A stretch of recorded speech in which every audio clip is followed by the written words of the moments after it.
Hello, I'm here to help you with your homework for tonight. Today we're talking about polyatomic ions. Remember, a polyatomic ion is just an ion, which is a charged particle,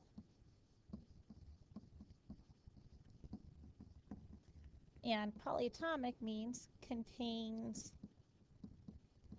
more than one atom in the ion. Okay, so the first place you're going to go to look in order to do any kind of ionic formula writing, you need to go to Table E. Table E lists all the polyatomic ions. Remember, a polyatomic ion is a family. You can never separate the subscripts from the elements or from the atoms. So for example, the carbonate ion is always written CO3, and that whole thing has a charge of 2 minus. Or the nitrate ion is NO3, and it has a 1 minus. The other ion that involves nitrogen is nitrite. Nitrogen and oxygen is nitrite. Remember the difference between, nitrate and nitrite is nitrite has one less oxygen than nitrate. Remember the 8 versus the 8. The 8 has one less oxygen. Now, when you are naming a compound with a polyatomic ion, it's really simple. So for example, if you have a compound CaNO3, 2, what you do is you notice here that you have a polyatomic ion. Open your reference table to Table E. First, write down the name of the cation, that's calcium. Then, look up the name of the anion, that's nitrate, and write it down. Here's another example.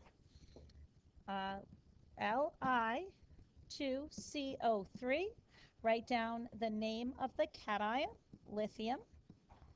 Look up the polyatomic ion in Table E and write it down, carbonate. The toughest example is when you have a transition element. For example, CuNO3. Now, the issue here is copper has 2 charges. It has an oxidation state of +2 and an oxidation state of +1. Well, which oxidation state is it? Well, you know that the positive always comes first and negative always comes second. You look up on Table E and you see that NO3 has a -1 charge. Now, if you look, there's 1 copper and 1 nitrate. So you know it's a 1-to-1 ratio. So you know that that copper ion has to have a +1 charge. So you name the copper ion is copper. You name the anion is nitrate. And then you write down what the charge is in Roman numerals, copper 1 nitrate. Let's do one more like that. Let's do lead. Let's do Pb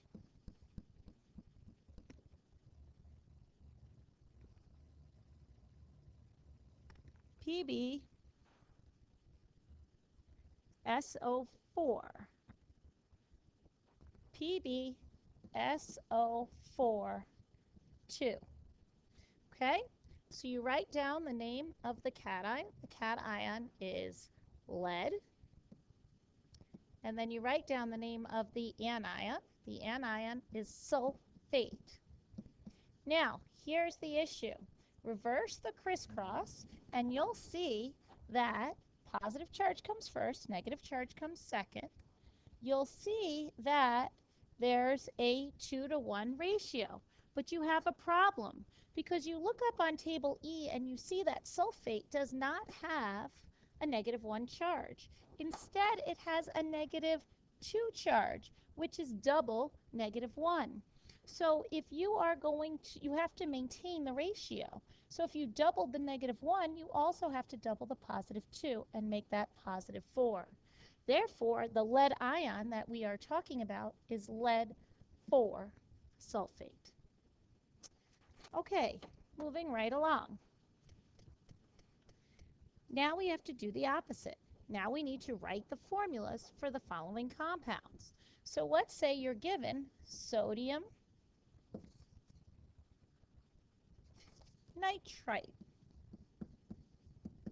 Okay, you write down the name of the symbol for the cation. You write down the charge. It's in group 1, so it's a +1 charge. Look up on table E. You notice that the nitrite, it says ite. It does not say IDE, so you know it's a polyatomic ion. So you have to go to table E. Look up nitrite is NO2 minus 1. Now, the toughest part is remembering to keep the family together. Cross out the charges, crisscross the numbers. The 1 comes down here, the 1 comes down here. We get NaNO2. We don't need parentheses because there's only one NO2. Let's look at the next one. Let's look at aluminum sulfate. Okay, aluminum has a +3 charge. Sulfate, it has an ATE ending. I know to go to table E, it's SO4, and it has a -2 charge. I'm going to cross out the charges, crisscross the numbers, and I get Al2SO4. Now I have to keep the family together. I have 3 of those. I put parentheses, and I have 3 of them. Aluminum sulfate. Let's do one more, and then you're on your own. Look at this one. Manganese 3 nitrate. Okay, I write manganese, Mn is the symbol. This 3 means the oxidation state we are using for this manganese is +3. Nitrate is NO3, and if we look it up on table E, it has a -1 charge. Cross out the charges, crisscross the numbers, go MnNO3. Now, we only have one Mn, but we have 3 NO3s. Keep the family together, hug it in, and put a 3 because we have 3 of them. Now attempt your homework. I hope this helps.